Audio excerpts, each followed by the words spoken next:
بینەرانی هێژە سڵاوتان نێبێ و لە ئاکتوێلێکی دیکەی فریدۆم تیڤیدا پێکەوەین. بینەرانی هێژە شاندی کۆنگرەی نەتەوەیی کوردستان کەنەکە لە باشووری کوردستانن بە ئامانجی یەکخستنی لایەنەکان و ڕاوێژی نەتەوەیی هەوڵەکانیان دەست پێ کردووە. لەو چوارچێوەیەدا لایەنەکانی باشووری کوردستانیان بەسەرکردەوە و لە ماوەی سێ ڕۆژی ڕابردووشدا سەردانی لایەنەکانی ڕۆژهەڵاتی کوردستانیان کرد. پێکەوە دۆسیەک لەو بارەوە دەبینین. پاشان یەک لە ئەندامانی دەستەی بەڕێوەبەری کۆدارمان لەگەڵدا دەبێت. شاندی کۆنگرەی نەتەوەیی کوردستان کەنەکە لەلایەن مەزلوم حەفتەن ئەندامی بەڕێوەبەری کۆدار، سیامەند موعینی هاوسەرۆکی پەژاک و گوڵان فەهیم ئەندامی بەڕێوەبەری کەژار و شروین مەزلوم و ئەڤین نجدەت ئەندامی مەجلسی پەژاک و ئامەد شاهۆ بەرپرسی پەیوەندیەکانی دەرەوەی پەژاک پێشوازیان لێکرا. شاندەکەی کەنەکە لە جێگری هاوسەرۆکی کەنەکە تاهیر کەمالیزادە، ئەندامانی کۆنسەی کەنەکە دکتۆر کامەران بەرواری و پەروین عەزیز و ئەندامانی کەنەکە سەیەد ئەکرەم و زەکەریا هەڵەبجە پێکات بوو. لە کۆبوونەوەکەی ئەمڕۆیاندا لەگەڵ بەرپرسانی پەژاک، کۆدار و کەژار ڕۆشنبیری ڕۆژهەڵاتی کوردستان عەلی کەریمیش بەشداری کرد. دوای کۆبوونەوەکە هاوسەرۆکی پەژاک سیامەند موعینی لە لێدوانێکی چاپەمەنی هاوبەشدا لەگەڵ تاهیر کەمالیزادە سپاسی هەوڵدانەکانی کەنەکەی کرد کە لەم قۆناغە هەستیارەدا لە پێناو یەکێتی نەتەوەیی گەلی کورد لەگەڵ لایەنەکانی چوارپارچەی کوردستان دیدار دەکەن. سیامەند موعینی سەردانەکانی کەنەکە بۆ لای لایەنەکان بە ئەرێنی وەسف کرد و هیوای خواست کە هەموو لایەنەکانی چوارپارچەی کوردستان سەبارەت بە مژاری یەکێتی نەتەوەیی بەرپرسیارانە هەڵسوکەوت بکەن و هەوڵەکانیان بۆ یەکێتی نەتەوەیی پەرە پێ بدەن. سەردەمێکە کە دەتوانێت داهاتووی کوردستان ڕقام لێ بدا، بۆیە لەو چوارچێوە ئێمە پێما وایە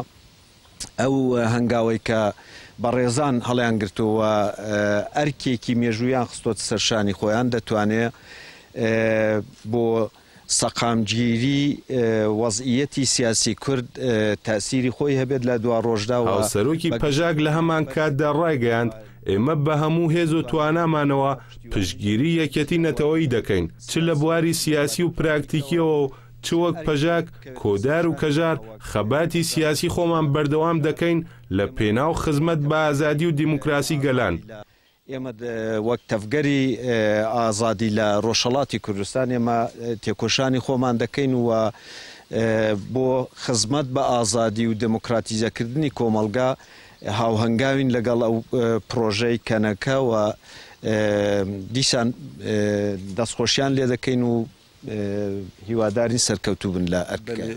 هەروەها تاهیر کەمالیزادە جێگری هاوسەرۆکی کەنەکە ڕایگەیاند ئەمڕۆ ڕۆژێکی مێژوویە کە سەردانی کۆدار، پەژاک و کەژارمان کردووە. ئەوان بۆ ڕۆژهەڵاتی کوردستان و پارچەکانی تریش تێدەکۆشن و ڕێگە و خەباتی ئەوان دیارە. ئەو ڕۆژێکی تاریخیە کە هاتووینە خزمەتە و بەڕێزانە ئەو ئینسانە گەورانەیە بۆ ئازادی میلەتی خۆیان، نەتەوەی خۆیان، بۆ ئازادی وڵاتی خۆیان بە ساڵانە تێدەکۆشن و هێزیوان و ڕێبازیوانیشکە بۆ ڕۆژهەڵاتی کوردستان و بۆ بەشەکانی دیکەشکە ڕوون و ئاشکرایە کە چلۆن لە مەرحەلەیەکی حساسی کوردایەتیدا لە ڕۆژهەڵاتی کوردستان کە مودەیەک بەداخەوە نووسبوو ئەوان هاتنەوە مەیدانی و ئەو هێوا و ئومێدیان داوە خەڵکی خۆیان کە هەینە و کورد لە هەموو هەر بەرقرار دەبی و هێزی کوردی هەر هەیە و بۆ ئازادی خۆن و بۆ سەربەستی خۆن و بۆ دەستکەوتەکانی خۆن قەت ئەمە ناتوانین بێدەنگ بین. ئەمە سپاسیان دەکەین مەخسوساً کاکسی. بەڵێ بینەرانی هێژە بڕیار وابوو یەک لە ئەندامانی دەستەی بەڕێوەبەری کۆدار بە ڕێگای تەلەفۆنەوە لەگەڵماندا بێ، بەڵام بەداخەوە تا ئێستا پەیوەندیەکە دروست نەبووە. هەوڵ دەدەین لە ناو بەرنامەکەدا جارێکی تر پەیوەندی بگرین بۆ ئەوەی بابەتی سەردانی کەنەکە بۆ قەندیل و چاوپێکەوتن لەگەڵ کۆدار و لایەنەکانی دیکەدا هەڵسەنگێنین. بینەرانی هێژە لە بابەتێکی دیکەدا لە ڕۆژهەڵاتی کوردستان پێکەوەین. ڕەشبەگیری دوای هێرشەکانی تاران لە ڕۆژهەڵاتی کوردستان درێژەی هەیە و دەوڵەتی ئێران دوو بەندکراو لە گرتوخانەکانی میناب و مەراغەی لە سێدارەداوە. هەروەها گوشارەکان بۆ سەرگیراوانی سیاسی زیاتر بووە. بەپێی سەرچاوەکانی هەواڵ ڕۆژی سێشەممە 30 جۆزەردان مامۆستا عەبدولکەریم ئازەرین مامۆستای وتاربێژی مزگەوتی هجرەت لە شاری پیرانشار دەست بەسەر و ڕەوانەی گرتوخانەی ئیدارەی ئیطلاعاتی شاری ئورومیە کراوە. بە وتەی کەسانی نزیک لەو مامۆستا ئاینیە دەست بەسەری ناوبراو دەگەڕێتەوە بۆ دامەزراندنی قوتابخانەیەکی زانستە ئاینیەکان بە ناوی سعید نورسی لە شاری پیرانشار. هەروەها دوو بەندکراوی کورد لە گرتوخانەکانی میناب و مەراغە بە تۆمەتی بازرگانیکردن بە مادە هۆشبەرەکانەوە لە سێدارە دراون. بەڵام پاش زیاتر لە 20 ڕۆژ لە سێدارەدانیان ئەو دوو گیراوەیان یان بجێبەجێکردنی سزاکە بە بنەماڵەکان ڕانەگەێنراوە. لەلایەکی دیکەوە لە 20 جۆزەرداندا 6 چالاکوان و بەڕێوەبەری کەناڵەکان و تۆڕەکانی کۆمەڵایەتی تێلگرام لە گرتوخانەی ئەوین بەبێ دادگاییکردن دەست بەسەرکراونمانیان لە خواردن گرتووە و کاردانەوەیان نیشانداوە.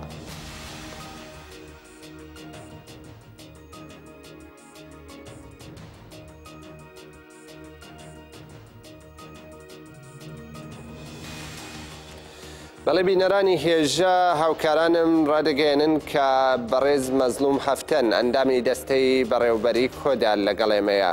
بەڕێز هەفتەن ڕۆژت وە خێر؟ بەڕێز هەفتەن لە ڕۆژەل گوزەشتا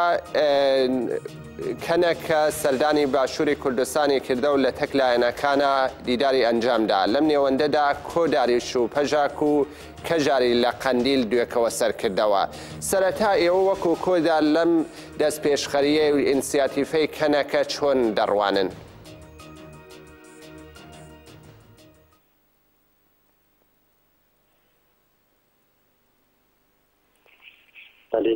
بەڵێ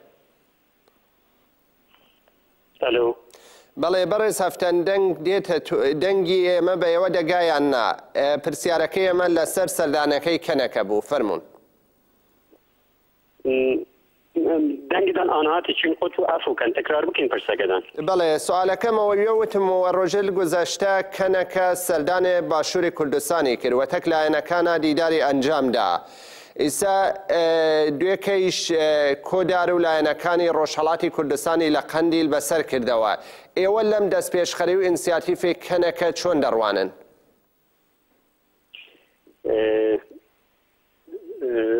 ڕاستە کەنەکە سەردەمی گەلەترە پێنگاوێک کردیە. ئەلبەتە پێنگاو بەردەوامیە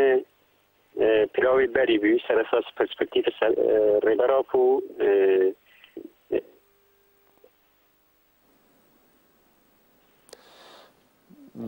بەڕێز هەفتەن دەنگم دەژنەفنێەوە؟ بەڵێ بەڕێز هەفتەن ئەگەر بتوانن شوێنی خۆتان جۆرێک دەستنیشانکەن بۆ ئەوەی سیگنال بە باشی بگات و لە دەستپێکە و دەنگتان هات بەڵام دواتر دەنگکتان بچرا هاوکارانم ئەگەر هەوڵ بدەن بەڕێز هەفتەن. بەڵێ بینەرانی هێژە لەو بابەتەدا کە لەسەر ڕەشبگیریەکانی ڕۆژهەڵاتی کوردستان هەواڵێکمان بڵاو کردەوە هەروەها دۆخی دوای ڕۆژهەڵاتی کوردستان دوای ڕووداوەکانی تاران هاوکارم سیروان ئەحمەدی لەگەڵێمەیە. سیروان ڕۆژت باش؟ ڕۆژ باش سامان. سیروان ئێوە ئەم ڕەشبگیریانەی ئەم دواییە چۆن سیر دەکەن دوای ڕووداوەکانی تاران تا دەڕوات ئێران لەلایەک مەشروعیەت بە کارەکانی خۆی بدا هێرشێکی بەرفراوانی لە ڕۆژهەڵاتی کوردستان دەست پێ کردووە. ئامارەکان چی نیسان دەدا؟ ئەمە دەرگا لە بەردەم چی دەکاتەوە؟ لە ڕاستیە سامان ڕژیمی ئێران بە دوای بیانووی کاگەڕا کۆمەڵی دۆسێ داخراوی هەبوو، کۆمەڵێک بەندکراو لەسەر دۆزی ئاینیەکان و باوەڕیەکان لە ئێرانە دەست بەسەر کرابوون بە دوای بیانووی کاگەڕا کە بتوانێت بە جۆرێک لە جۆرەکان گوشارەکان بۆ سەریان یەک بخاتەوە. سەرەتایترین زانیاریەکان باسییان لەوە دەکرد لە ڕێک شەوی ڕووداوەکە ڕژێمی ئێران لە حەسەناوای شاری سنا ئەوەی حەسەناوای سەر بە شاری سنا دەستی کردو بە دەست بەسەرکردنی بنەماڵەی ئەو گیراوانەی و ئێستا لەناو گرتوخانەکانن لەسەر دۆزی باوەڕیەکان. بەڵام ئەو زانیاریانە پشتڕاست نەکرایەوە تا چەند ڕۆژێک دواتر. هەروەها لە شارەکانی سەقز پاوا ئەو کەسانەی کە تەنها گومانی ئەوەیان لەسەر بوو کە کەسە نزیکەکانیان پەیوەندیان بە ڕێکخراوە تونندڕەوە ئیسلامیەکانەوە هەیە سەرجەمیان دەست بەسەر کراون تەنانەت هەندێک ئەو لەو کەسانە هیچ پەیوەندیەکیان بە خودی ڕێکخراوەکەەوە نییە تەنها ئەوەیە کە ئەندامێکی بنەماڵەکان لە ناوە ڕێکخراوانەدان بەڵام ئەوانیش دەست بەسەر کراون و ئەمەش بووتە بیانوویە کە لە ئێستادا کۆمەڵێک لەو کەسانە کە لە ساڵانی ڕابردووە دەست بەسەر کرابوون سزای سێدارەیان هەبوو بۆ جووری تاکە کەسیەکان گوازراونەتەوە و هەروەها ناوبەناو زانیاری لەوە لەسەرەوە بڵاو دەکاتەوە کە بۆ نمونە لە باشووری ئێران لە شەرقی ئێران هەستاون گروپێکیان ناسیوەتەوە پێکدادانە کاتووەتە ئارا و کەسانێک لەوێدا کوژراون بەڵام نایەت و هیچ دیکۆمنتێک لەسەرەوانە بڵاو ناکاتەوە ئەمە باشە داعش پێگەیەکی وای هەیە لە ڕۆژهەڵاتی کوردستان کە لایەنەکانی وەکو سعودیە ئەوانە پشتی پێ ببەسن بە دڵنیاییەوە داعشەوە پێگەی نییە ئەمە تەنها وەکو پرۆپاگەندەیەک بەکاری دێنێت بەڵام لەم نێوەندەشدا توانیویەتی وا لە ناوخۆی خودی ئێران بکات بە باڵەکان بڵێت کە بەڵێ ئێستا ئێمە پرسی ئەمنیمانەیە لە ناوخۆوە پرسی دەرەکیمانەیە بۆیە هیچ گوشارەکانی لەسەر گیراوان و لەسەر کۆمەلگا زیاتر کردووە کەسیش لەم نێوەندەدا ناتوانێت دەنگ هەڵبڕێت تەنانەت لایەنە بەرهەڵسکارەکانی خۆیان یا ئەوانەی کە بە ڕێفۆرمخواز لە ناو ئێرانە ناوبانگیان دەرکردووە ئەوانیش تەنانەت لەم دۆخەیان ناتوانن دەنگی ناڕەزایەتی دەرببڕن یانە ئێستا دیکۆمنتێکیان بەدەستەوەیە بڵێن ئەرێ ئەگەر لەسەر ئەم مژارە لەسەر ئەم بارودۆخەی کە ئێمە هێناومانە تا ئاراوە ئێوە دەنگ هەڵبڕن ئەوە نمونونەکەیەتی کە لە تاران ڕوویدا بڵێ ئێستا لەم دواییانە هێرشەکان و گرتن و دەست بەسەرکردنەکان پەرەی سندووە هەروەها پێشێلکاریەکان لایەکی تریشە و سوپای پاسداران خودنماییەکی کرد کە بڵێ ئێمە منشک ئاراستەی وڵاتانی دەوروبەر دەکەین باش ئامارێکی تەواو لەو گرتنانە هەیە لووتکەی گرتنەکان کوێیە زۆرتر لە ئێراندا ئایا کوردستان یا شوێنەکانی دیکەش بە دڵنیاییەوە لووتکەی گرتنەکان سەرەتا کوردستانە و دوایەوەش پارێزگای سیستان و بەلوچستان ئەوان دیارە بە دوایەوە بیانوە گەڕان کە کوردستان زیاتر میلیتاریزە بکەن ئێستا گەر ئێمە بگەڕێنەوە تەنها بابەتی گرتنەکان نییە ناوچە سنووریەکانی ڕۆژهەڵاتی کوردستانیان بە تەواوەتی میلیتاریزە کردووە لە پارێزگاکانی تری ئێرانەوە هێزیان هێناوە بۆ ڕۆژهەڵاتی کوردستان بە تایبەت لە ناوچەکانی پاوە و نەوسود لەو ناوچە سنووریانە و جگە لەوەش بە بیانووی میلیتاریزەکردنی ناوچەکەەوە هەساون پوش و پاوەن و دارستانەکانی ڕۆژهەڵاتی کوردستان ئاگرتێ بەرەدەن و بەهۆیەوەی کە هێزەکانی ڕژێمی ئێران لە ناوچە سنووریەکان ڕێگە بە ژینگە پارێزان نادەن کە تەنانەت بڕۆن هەوڵی کوژانەوەی ئاگرەکان بدەن باشە لە ڕۆژانی ڕابردوودا سیروان عەزیزی کە دیمەنەکەی کەوتە ڕاگەیانەکان و خۆیشت بەدووادا چۆنێت کردە لە هەواڵەکانە لەگەڵ بینەرانە ینی بۆ بینەران و ڕاگەیاندووە ئەو دیمەنی سیروانە ڕایگشتی تۆزێ هەژاند دۆخی کۆڵبەران بۆچی تا دەڕوات دژوارتر دەبێ بەدووادا چونتان چییە لەو بارەوە لەسەر مەسلەی کۆڵبەران لە ڕۆژهەڵات لە ڕاستیە سامان دەوڵەتی ئێران هاتووە مژاری کۆڵبەرانی تێکەڵ بە مژاری بە قاچاقبردنی کاڵا کردووە لە ڕاستیە ئەوەی کە کۆڵبەر دەیکات بە قاچاقبردنی کاڵا نییە کۆڵبەر کۆمەڵێک پێداویستی ڕێگە پێدراو لە ئەم دیوی سنوورۆ کە هی خۆی نییە تەنها هەڵگری ئەوانەیە خاوەن بارەکان کەسانی ترن کەسانێکن کە خاوەن سەرمایەن لە ڕۆژهەڵاتی کوردستانە کۆڵبەر تەنها کاری گواستنەوەی دەکات بەڵام هاتوون مۆری بە قاچاقبردنیان لە کۆڵبەرداوە و دێن و تەنانەت یاساکانی خۆشیان پێشێلەکەن بۆ نمونە لە یاساکانی ڕژێمی ئێرانە باس لەوە کراوە کە تۆ مافی تەقەکردنی ڕاستەوخۆت لە هیچ کەس نییە ئەگەر تۆ چەند جار تەقەی ئاسمانیت بەسەرا کرد وەڵامی نەدایە بۆت هەیە لە با بڵێ ئاستی کەمەر بۆ خوارەوە تەقەی لێ بکەی بەڵام ئەوان دێن ڕاستەوخۆ بە مەبەستی کوشتن تەقە لە کۆڵبەرەکانی ئێمە دەکەن باشە سیروان ئەحمەدی سپاس کە لەم ئاکتوێلە لەگەڵمان بووی سپاس بینەرانی هێژە دەگەڕێنەوە لای مەزلوم هەفتەن هیوادارم بە دەنگ بە باشی بە بەڕێز مەزلوم هەفتەن بگات بەڕێز هەفتەن ئەگەر گوێت لە دەنگ بە جارێکی دیکەم کاتتان باش ئەم کاتت باش هەواڵ بەڕێز مەزلوم لەسەر سەردانەکەی کەنەکە بوو باشووری کوردستان و هەروەها دواتریش لایەنی کۆدار و پەژاک و لایەنەکانی دیکەی بەسەرکردەوە لەو پرسیارەی کە ئاراستەی بەڕێستانم کرد ئێوە لەو ئینسیاتیفی کەنەکەەوە ئەو دەست پێشخەریە چۆن ئەڕوانن فەرموون بەڵێ ڕۆژە ئیمڕۆ یەکگرتن نەتەوەی کورد احتیاجێک ئەساسیە سەرەکەیە ji بۆ کە بچێنن دەستکەفتی کە هەیە بپارێزن پێش ڕۆژ خۆ دیار بکەن و سەروی ئەساسە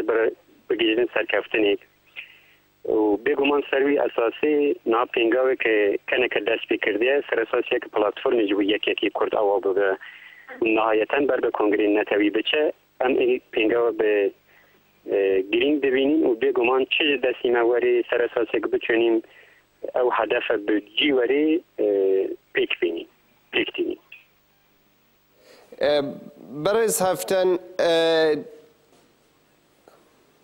برز هفتن گوێتان لە دەنگما؟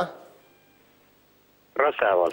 بەڵێ دەست پێشخەری کەنێکە بەردەوامە بۆ لای لایەنەکان گەل و لایەنەکانی ڕۆژهەڵاتی کوردستان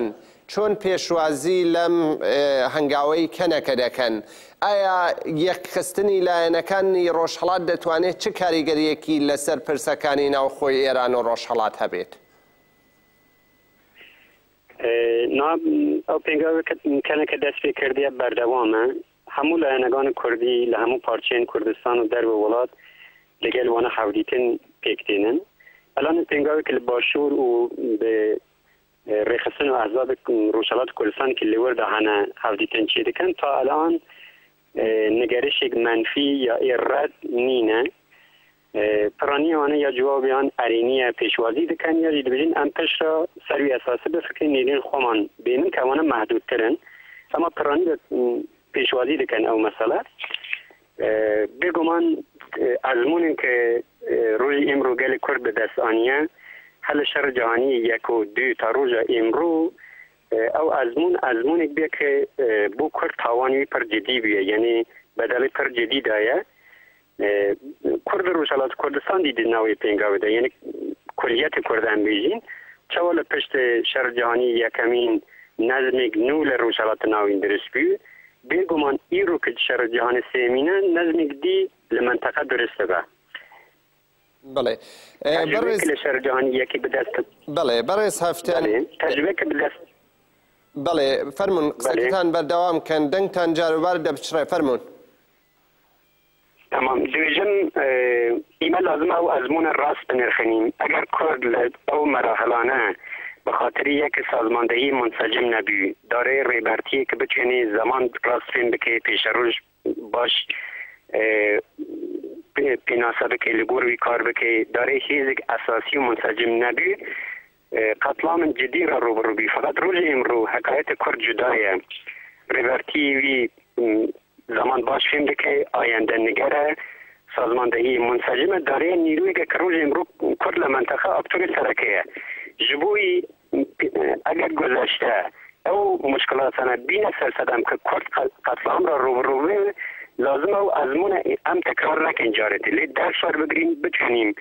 با او تشتیل اگر دستی ما بینوان خلق کردای هیا بتونیم شاره خلقگمان دیار بکنیم و بگمان یک ریوی اساسی او انسجام او سازماندهی اساسی او یکرتنه که روز امرو پیویسته به پیکانی نوی به طایبتی و جبو پرستان جبو روشالات کردستان هبیم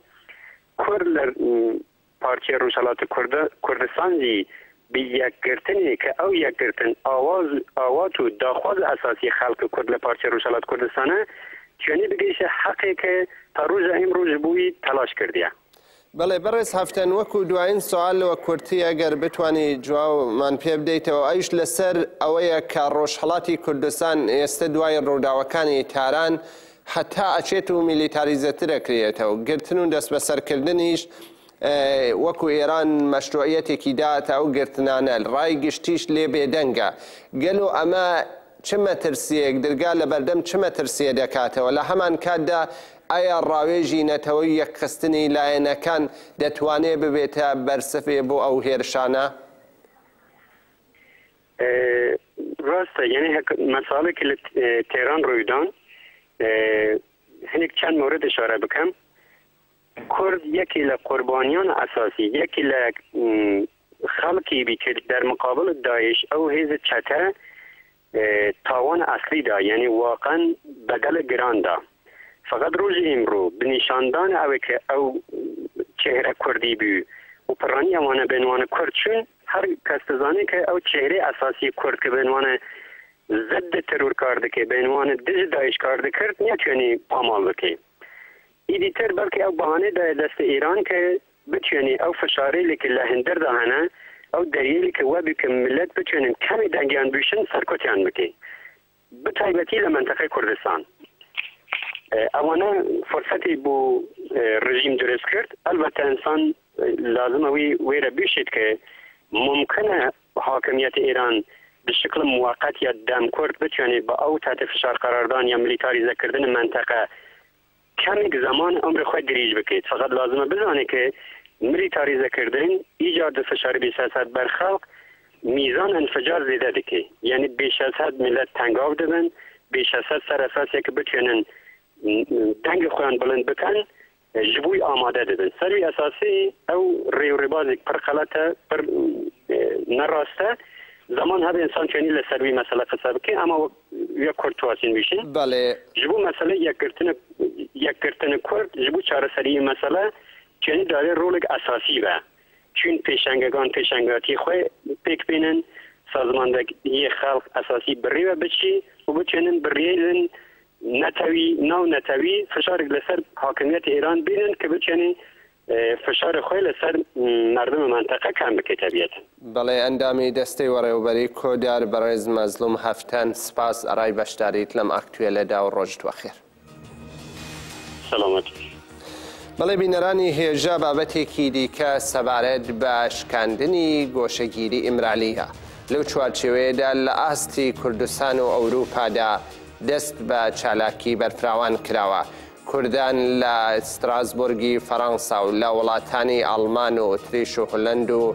فەڕەنسا لەناو چالاکی جەماوەریدان هەروەها لە ئەستەمبوڵی تورکیاش دەستپێشخەریە لەو چوارچێوەیەدا ڕاگەێنرا پێکەوە دۆسیەیەک دەبینین و پاشان دەچینە بەردەم کۆنسەی ئەوروپا و یەک لە ئێشک گەران لەگەڵماندا دەبێ لە چوارچێوەی کاردانەوەکان دژ بە گۆشەگیری سەر ڕێبەری گەلی کورد عەبدوڵڵا ئۆجەلان لە کۆنگرەی دیموکراتی گەلان هەدەکا پارتی شۆڕشگێڕی و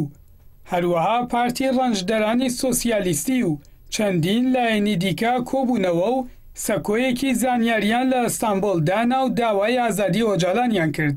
ئەندامی پارتی شۆڕشگێڕ و ئەندامی دەستەی بەڕێوەبەری هەدەکا بە نازر جۆشکون ئاماژەی بە سیستەمی ئیمرالی کرد و وتی ماوەی 18 ساڵە گۆشەگیری لەسەر بەڕێز ئۆجەلان هەیە و ئێستاکەش بەهۆی دژوارکردنی گۆشەگیری نیگەرانیەکان زیاتر بوون وتیشی سیستەمی سەپێنراوی ئیمرالی دەرگای لە بەردەم شەڕدا کردەوە هەر بۆیە بە گۆشەگیریەکە تەواوی کۆمەڵگا بە ئامانج گیراوە دۆخی ئیمرالی ڕاگەیاندنی شەڕە لە دژی گەلان جۆشکون ئاماژەی بەوەدا کە بەرپرسیارەتیە و دۆخە لە ئەستۆی ناوەندی بەرگرتن بە ئەشکەنجەی ئەوروپا CPT دایە کە بە ئەنقەس ڕۆژی ئۆجەلان ئاشکرا ناکات وەک هاوکارێکی تورکیا هەڵسوکەوت دەکەن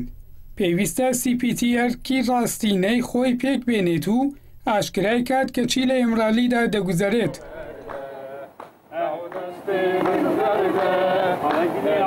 لەلایەکی دیکە لە درێژەی چالاکی شکگرتن بۆ ئازادی ئۆجەلان لە بەردەم کۆنسەی ئەوروپا لە شاری ستراسبۆرگ کە دەکەوێتە ساڵی پێنجەمینەوە و لە هەفتەی 260مindایە لەلایەن نۆ هاوسەرۆکی کەجەدەکەی ئەوروپا و فیدراسیۆنەکان کە لە ڕۆژی یەکشەمەوە دەستیان بە مانگرتن کردووە ئەمڕۆ لە ڕۆژی چوارەمدا بەردەوامە بڕیارە لە 26 مانگەدا خۆپیشاندانێکی جەماوەری بۆ ئامانجە لە بەردەم کۆنسەی ئەوروپا ڕێک بخرێت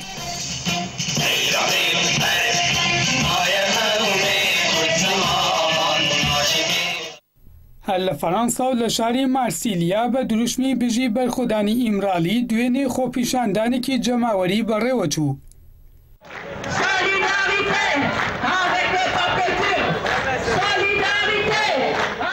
لەم نێوەندەدا دوێنێ لە شارەکانی دویسبۆرگ میونشن و بەرلینی ئەڵمانیا زەنجیرەیەک چالاکی بەڕێوە چوو لە شاری دویسبۆرگ هاوڵاتیانی کورد و ئازادی خوازان گۆشەگیرکردنی سەر ئۆجەلانیان شەرمەزار کرد و سەدان بڵاوکراوەیان بە ناو خەڵکدا بڵاو کردەوە لە بەرلینی پایتەختی ئەڵمانیاش بە پێشەنگایەتی ڕێکخراوی ناودەم ڕێپێوانێک ئەنجام درا هەروەها لە شاری میونشن خۆپیشاندانێکی دیکە بەڕێوە چوو لە خۆپیشاندانەکەدا ڕاگەیەندراوێک خوێندرایەوە ڕاگەیەندرا کە بۆ ئەوەی گۆشەگیری سەر ئۆجەلان کۆتایی بێت شەقامەکان چۆڵ ناکەین و هەموو شوێنێک دەکەینە جێگەی بەرخودان و تێکۆشان هەردوێنێ لە ڤیەن ناوی پایتەختی ئۆتریش و بە هەمان ئامانج چادر هەڵدرا و داوای ئازادی ئۆجالان کرا. لە شاری دنهاخی هۆڵندیش چادر هەڵدرا و چالاکی شکگرتن بۆ ئۆجالان دەستی پێکرد.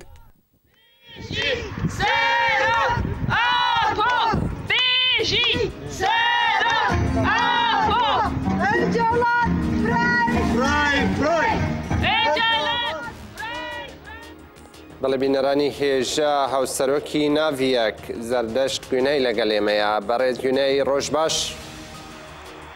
ڕۆژ باش سلااوڕێز. سلااو ڕێز.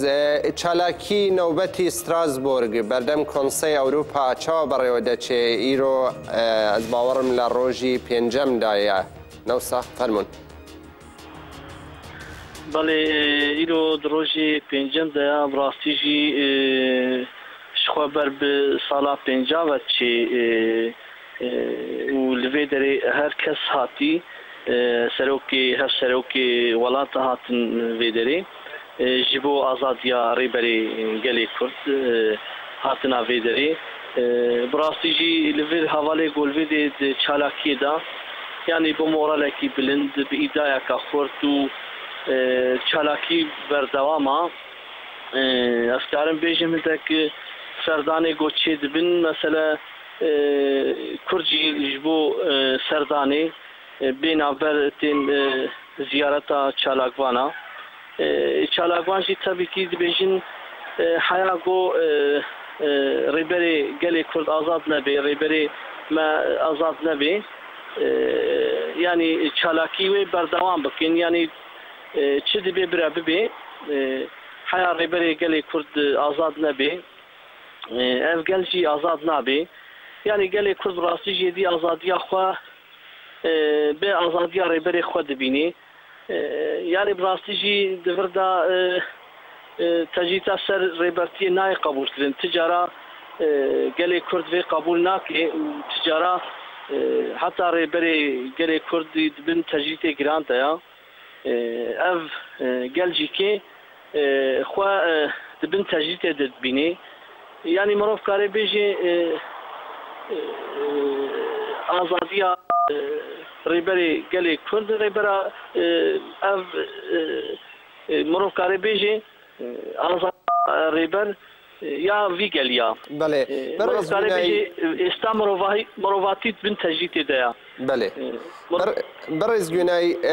هەر هەفتە و ئەو چالاکی لە عالی گروپێک بەڕێوە دەچێت چالاکیان نەوبەت هەر جارە و 4-5 کەس تەولی بێ چالاکیە دەبوون و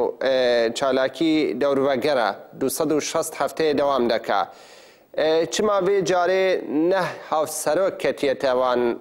چالاکیدا و ئەو چالاکی گەلۆ تەنێ ji بۆ ئەوەیە دەکەوێتە پێنجمین ساڵ یا فۆرمی چالاکی گواردن تێدا هاتیێتەکردن بەڵێ یانی نها ji ber gober bi pênc saliya xwe vediçê mesela heme hevserokê welata tevlî vê çalakiyê bûn û ev çalakî wê berdewam bê yanî heta min gotiya serî de heta got rêberê gelê Kurd bê ev çalakî wê berdewam bê mirov karên vê bêje ji ber ku heta rêberê vî gelî î girtiya î dibin tecrîtê de ya dibin ew de ya ev gel jîkê xwe bin tecrîtê de dibîne dibêje ne însanek hatî tecrîtkirin hatî ew kirin bi milyona însan hatî tecrîtkirin li ser wî asasî wek got wanî ziman ev rastî jî hindekî ber salvegera xwe çê 25 vê manga kevê 25 saliya xwe ji bo wê û ji bo wî mesela helwestê spîtî jî mesela spîtî çi qa diçe hindekî vê çalakiyê نرینه وی گلی پیشنیاری وی گلی یعنی هندکی بر چوارا درباس نکه و وف دولت بجینم دموکراتن مافی مروف البا هیا حقوق انسان البا هیا یعنی دور دا پای برجواندی خونه یعنی گلا ناس نکن دموکراسی ناس نکن و کوی ناس نکن برجواندی آن کی درید بن لپای برجواندی خودرون بله بله چالاکی لە 25 مەهێدا ئەوسا لە 5مین ساڵڤەگەردا چالاکیەکی گرسەی لەوێ دەردێتەکردن بانگی ئێوەش بۆ بێ چالاکیەکی و ئەگەر بکاری زانیاریژی لەسەر دەرحەقی وی چالاکی ئامادەکاری چاوا دەچێ بۆ ئەو ڕۆژە بله انها ویگا 25 مانگا الودره او چیدبه چالاکی چیدبه بانگا ما جبو هر کسی اوا هر کس تبلی و چالاکی به پیشگیریا و چالاکی بکی بتایبتی شو گله کرد خودی و اویا او دبیجی هگر ریبرمنی بنتاجیت دبی امجید بنتاجیت دنال او صدی صد بانگا مجبوان بو هر کس قارب تبلیغ به و تبلیغونه که خورد چه بکی و ایگو دبیجی از دموکراسی حسکم از مافی مروه حسکم از وکویه حسکم وکویه دخوازم آزادیا گلی بنداز دخوازم آزادیا که نتوا از دخوازم که اولا دخوازم هر کس دوردا چه دبی برای بیجی خود و چالاکی بگن پشتگیری بکن و تبلیغونه خوا خورد بکن. بەڵێ زەردەستوینەی هاوسەرۆکی ناویەک لە بەردەم کۆنسەی ئەوروپا گەلێک سپاس بۆ تەبلیغبوونەوەلەوەی ئاکتوێلەدا و سەرکەفتن ژێوە ڕادەخواست. هەربش.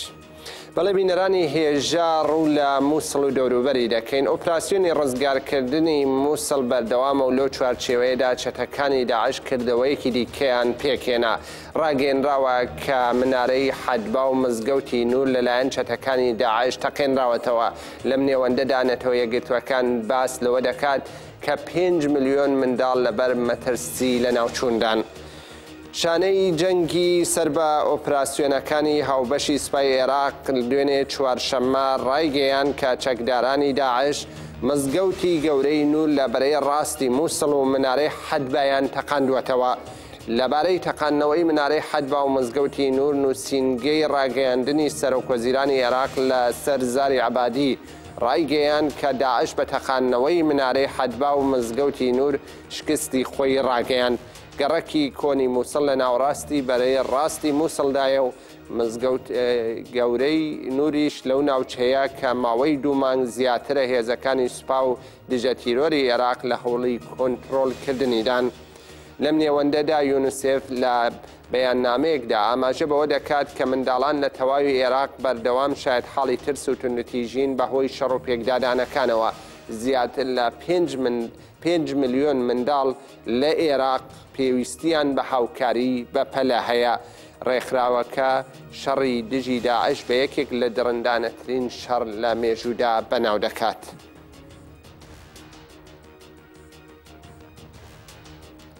بەڵێ بینەرانی هێژار ڕوو لە ڕەقا و ڕۆژئاوایی کوردستان دەکەین ئۆپراسیۆنەکانی ڕزگارکردنی ناو شاری ڕەقاش بەردەوامە و شەروانان لە پێشڕەویدان لە شەوی ڕابردوودا شەروانان زەبری کاریگەریان لە چەتەکانی داعشدا بە پێی زانیاری بەدەستخرا و لە ناو گەڕەکانی شاری ڕەقادا ڕاگەیەنراوە کە لە ڕۆژئاو ڕۆژهەڵاتی شارەکە شەڕ و پێکدادانی دژوار لە ئارادایە لە گەڕەکانی ئەلبەرید و هەتین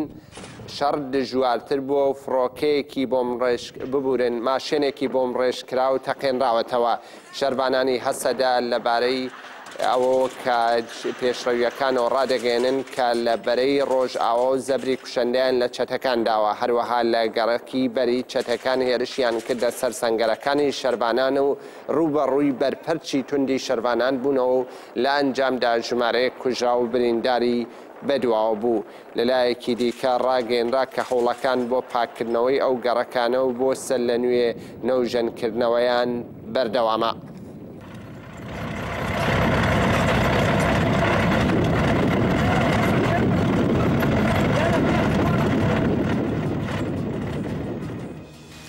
بەڵێ بینەرانی هێژا هەر لەو بابەتەدا دەمێنینەوە مەنزور شێخۆ ڕۆژنامەوان لەگەڵێمەیە. بەڕێز مەنزور ڕۆژ باش. منزور ئەگەر بکاری دەستپێکێ دەڤەری ئەفرین و دەردۆری وان ئێرشن داویە دەوڵەتی تورک زانیاری نێ چ بەردەستێوەدایە بێمەرا پاربە بکەی کەرەمکەن. بله راستش افدامک از درجه که افدادترین که ایشون دولت ترکیه اوکراین گریبایی وی بنابر تکاتو افرینه بردوام دیگه شما دالیه که دولت ترکیه بسر سینور کاتو افرینه هر تب دارن دبين ولادين سبيل صاغر دكا فتعرفين صاغر دكا وداس بكل بارانا ولادين سبيل بطيبات كنت شنو يعرفين دكا سؤالي كده تجيب برجع شتين فوق كل شتين وقت المصر كود الدنيا إذا وقت تروح تناقرن جاء من ناجي الشراء وهروا من ناجي الشراء كل شتين كريمة دولة ترك بمارسكا إذا ببجي كنا بطيبات باشر في بارتاتي جويدا ناجي الشراء بتجاري طبعا لكن شو حياة بيك لكيجي أنا هاتو أنبار أدايا بارا لكن شرو كتشونين جالكي بجوار نابرا يكين فاصلة كان يبكي وأب شتين كريمة دولة ترك بطيبات من أرض بندام بكن شاید پشتیکو ارچه دولت ترک چه باجر که دار تأسه ایشی نقطه نیت که اون پاسپان کو خرکمی کنده دیدی نکرد دوی داره لهندر شبان نیت که بدن کردن جبر نیه که جاره کردن دولت ترک یا چنین ها چه باجر عزاده کود کبر باکور روجلات کانتور عزیزی جوی داره بریا چنین ها بچنین گران بچنین ایشی بودن کانتور عزیزی دکن شو اگریش خیال رو بردام که لبوی آگاهی کو امجوی هرمی ورد گرن کو دولت دو ددان عبارنا گلکتان کو بانزر نفا بانزر لشکری تبی لشکر دولت در باطی باجر عدد کرنه اگه یک جویاد که کو یکسر تکیلین اب چنین ادسرا و احرام اشام به دولت ترک یعنی دولت ترک سینور فال امری اب کو من چنه فکریه کو یکسر آلیکاری وان بکرد منظور اگر بله برز منظور برتک و برپرجدانه و شر تنیل عالی یپگه های هم بریوان از هیزانی یان او ایرشن دولتی ترک و چتین سر به دولتی ترک یان گلو کوالیسیون لوی در راکسیونی چیه؟ يعني براسي بطيبت يعني امبيشن كانتون عارف ليش بلي كانتون الدنيا وقت كوما جزيره براسي شي دالي كواليسونا نام بتبيدا بدنگيه كه بطيبت بلي امريكا انجي روسيا تجربه تاج اباس ليش كل كانتون عارف نتنكرن تاج اباس ليش كوموتيا لجر ترسيو روجانا بحضران سيفيلين هرم الشعب لسبب اكو من جدا انكريبا دولت تركو من الاسلامي راديكالن بحضران ولاتين سيفيل جدی وارمان کوچ بردگن روزانه به صدان داری زیتونان هر وقت فقط کپور حکمی باگر که به مقابل حیال ها تو هر وقت که رفتن نامنتوی وقتی کوالسیون نامنتوی لهبری موبیتیا دولت تو آنچه دشگر رویتنه یعنی امکانو بیه که بشن یا دولت تو بره بریا کوم این چنده یرش بکن نه دولت تو بخواه بریا دشگر فقطیه لب کتابگری جبر بیه که شی چند روزن گلک و عربین پایین زرقی سوقی حرم در دور کانتون عربیت که داریم مرد کنه بیجا نها دولت ترک جه چار آلیه کانتون ما گلک پان یرخا دینانه اگر کشیدیار که دولت ترک حول ده کو ایشکی بجایی لسر گل کانتون عربیت نه لشها موافقه یا پاراسمی کش آلیه یکنیم پاسمان گل یه تکیبا بردوان بکر لکوری کو ام آگاهی مجیت یگرتن حیانها کو شرستی روشانده بدتری پانده چنین دولت ترک کاتنه کشتن دولت ترک نتنه ایرشی افرین که هر وقت کنجی انها و کشبرگرنا سیویلین حرم شابا جیده که نه حرم شابا روزانه توباران کومین چندن لسر دمر سیویل هم بکته شما افرین گویا جیه که اوله جبو پیشوازی کرنا کشبران نه لعفرین روزانه هزاران کشبر تبی او ایریش و امبارگوی لسر افرین ده افرین پاری نانفا به کشبر کو جمهوریتیا چنین دولت ترک کشبر ببین وان پیشوازی بکن وان لعفرین جین اوله جی بکن بله منظور اگر وکو پرسا داوی لی اشکرما خوب کرتاسی بید لسر مسئله رقا و اپراسیونی رزگار کردنی ناو رقایه پیشکتنی شروانان یان زانیاری نوی در حقی وان شرانه چه بلدسته و دایه با کرتاسی به مراگینی بله راست انها اشخاص بيقوم الرقائب بحمو هذا الطبع عندهم كانها لوي داريه روجانه شرط فاكشن قالك بجوان تقامن شما شرطان هذا سوريا ديمقراطيك تاسبه لا بري تشاتيان بفيش كمان نا قالك فاق قاتل الرزال كمان نا لوي داري شر بتجواري بالقومه ولكوري كو امانغاهي جوي داري ورد كرن كو نا جبو يعني او حمله الرقائب ورا كرن لا رژیم بعثی یعنی شهرشی رژیم سوریه دوازده لوی هرم هند راجان چیزکه دوازده رژیم سوریه و بریا دولت ترک قاطن حمله پیگاه و ترکن رفای تاگام تنبر و یکیشی هرتن تیزین خواهی نجگری کومین خواهی نجگری بسر رفای بپیشمان چن شو حمله رفای محمولی نقا بردوان دکه بگوری مرآقایی تو مجموعه داره گرفتنه دانه بیس دهایی تاجی شرکی دجوار دم چنین داش خاطب کو ایشی چطرین قصد بکن دوی داره ازدادری یازده چنین داش خاطنه کشتن گلک جنازه کو اب چطرین دست شعبان آدمه بله منظور شیخ و روزنامه‌وان گلک سپاس بۆ ئاگاداریتە و ڕۆژت باش سپاس. بەڵێ بینەرانی هێژە لە سووریا لەلایەکی دیکە شەڕ و هێرشەکان بەردەوامە و ڕاگەیەنراوە کە 18 هاوڵاتی مەدەنی لە ئەنجامی بردومانەکاندا گیانیان لەدەستاوە. لە ماوەی 24 کاتژمێردا بەهۆی شەڕی نێوان هێزەکانی ڕژێمی سووریا و گروپە چەتکدارەکانەوە 18 هاوڵاتی کوژراون.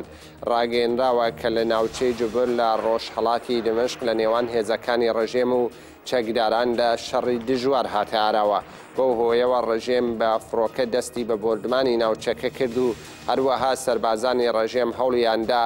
ناوچەی ئەلقەز بخەنە ژێر کۆنتڕۆڵی خۆیانەوە. لە شارەکانی حومس و دێرە زۆریش بە هەمان شێوە شەڕ بەردەوامە لە نێوان سەربازانی ڕژێم و چەکدارانی گروپاتن ڕەوەکان. بەگشتی لە ماوەی 24 کاتژمێردا زیاتر لە 18 هاوڵاتی مەدەنی گیانیان لەدەستاوە.